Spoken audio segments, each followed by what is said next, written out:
Will self-driving cars that are coming sooner than you think essentially abolish the regular cars that we drive every day? Will we need to get rid of our garages since we won't own the regular cars anymore, possibly? Will we be able to convert our garages to the man caves? All of these are great questions, and I have a great guest to answer all of them. As a matter of fact, he is more than a guest. He is one of our new monthly contributors, Carsten Breitfeld, the current CEO of Faraday Future, the former CEO and founder of Byton, and the former longtime executive of BMW, who brought us the BMW i8, is going to be here to talk about it. This is actually one of his most favorite topics, so we had a great time talking about it. This was back in Los Angeles.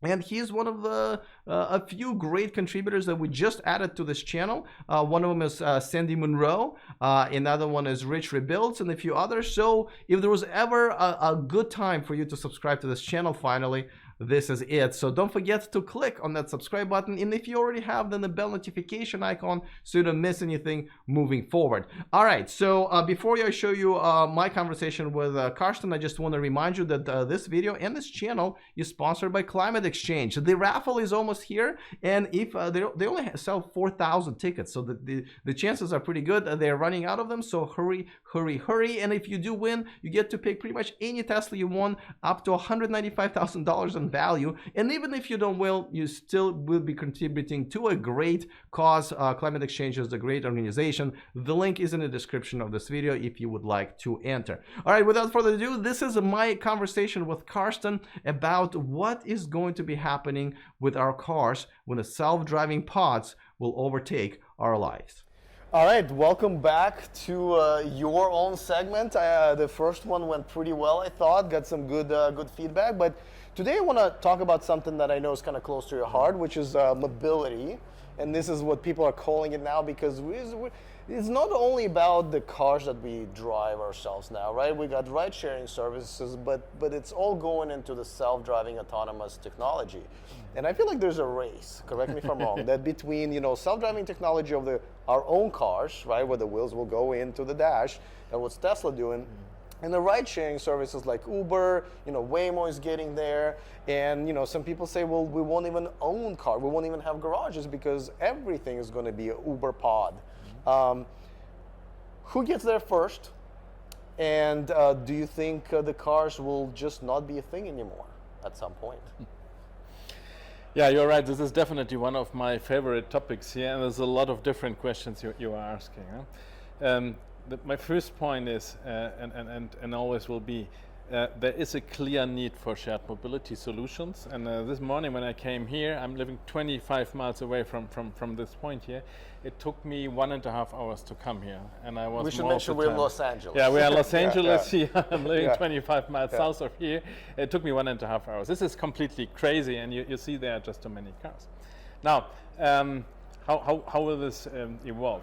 Today we have business models for ride sharing in place. You might ask, why are they not used more today? Why are they not more successful? And for me, I have a very clear understanding of it. Basically meaning the experience, the user experience today, if you step in such a car, is very poor, because you basically sit in a car which is built for a driver, which will not, and you are not able to make use of your time. If you could change this, if you could bring the right products, basically identifying you as a user, face recognition technology, big screens, your ecosystem is downloaded from the cloud, and whenever you sit in, you find your whole personal data and digital ecosystem around you. So this will create a complete different experience. And this is the enabler to make all those business models work. Now, will it be drivers or computers? I think this will be a seamless transition. Obviously, if we could make autonomous driving work, this would be a rocket approach, because then the business model would explode and we can do everything we want nearly. But there's still a way to go to make autonomous driving technologies work.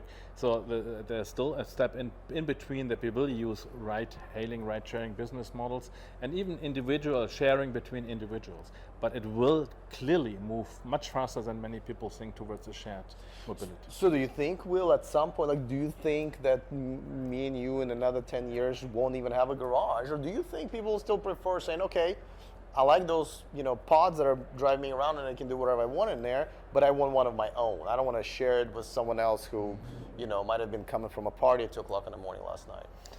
This will both exist from my understanding, because I think there are two analogies. If you look to watches, no? Everyone has an Apple Watch today, and if you want to measure time and combine a lot of different functions into a watch, you would never use a mechanical one. You would use an Apple Watch or whatever kind of watch. Still, mechanical watches are around, people like it, but this is not for measuring time. Same with horses, by the way. 150 years ago, transportation was all about horses. A horse was transportation. Today you still have horses, but not any longer for transportation. It's leisure, very expensive and so on. And you will see the same for cars. Even in years from now, there might be V8 engines around, there might be great cars around, you take out, you go through the mountains, through the hills, but this will be leisure and pleasure, most likely very expensive and a small segment. Transportation will be different. So you might have your garage if you like this kind of things, but daily transportation will be completely different from it. Yeah. Well, because people say, listen, your car's sitting in a garage, it's not doing anything most of the day. Why not have it go and make some money? Elon says that, but I say that I have a bed that's not doing anything most of the day, but I don't want anybody in there while I'm gone, right? Isn't there something to be said about, your own privacy, your own space, where people will still want that pod sitting in there for most of the day, just so they can use it once or twice, but it's theirs?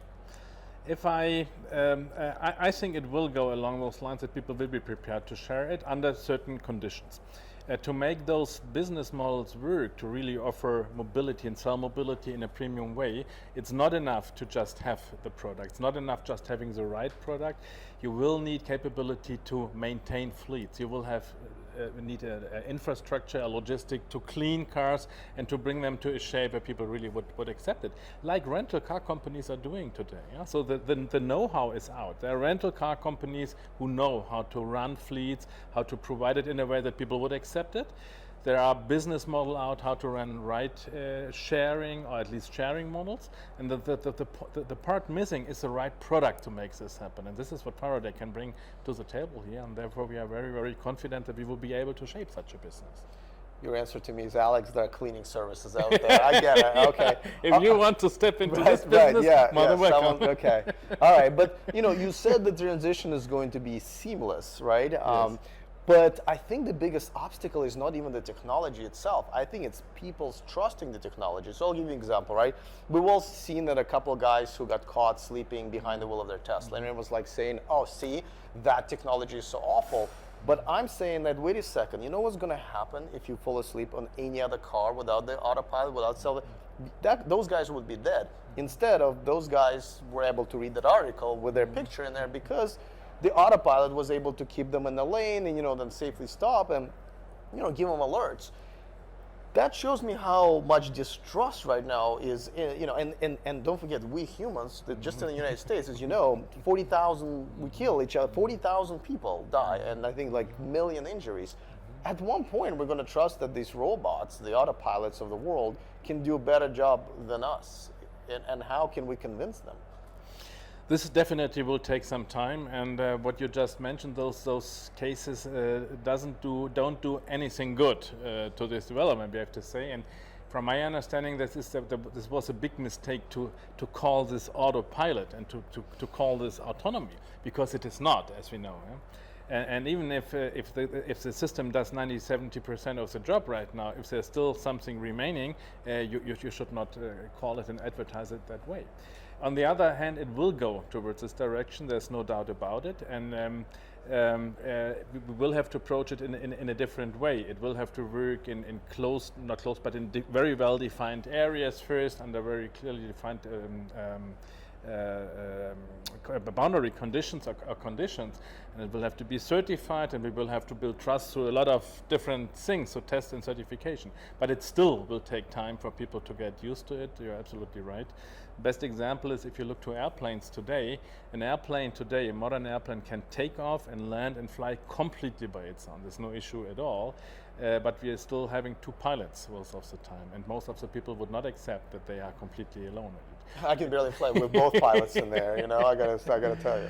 Then the car will be a bit easier, maybe the speed is not so high, the altitude is not so high, and people will get used to it a bit easier, but this will take some time. It will be a transition. I gotta tell you, I took a seat in the back of the FF91. If there's one car that I want to drive me around without a driver, that would be that. What do you call it, a spa mode? Yes. There's a spa mode in FF91. Okay, we're gonna do a story about it at some point, but yeah, that's a treat. Well, listen, thanks for hanging out with me once again, and thank you. I will see you next month right here on your segment. Pleasure, like always. Carsten Says Go. I love that. All right, I am excited about this technology that's coming in the next few years. It's really almost here. I personally, though, one of those people who likes to drive the car like this, so I will be keeping at least one of those. And even if we do end up with the driverless pods, which looks like the future is heading that way, I would still want to have one of my own, because just like my bed, I want my car to be just mine. Let me know in the comment section if you would be keeping your car, if you would be getting one of those pods, or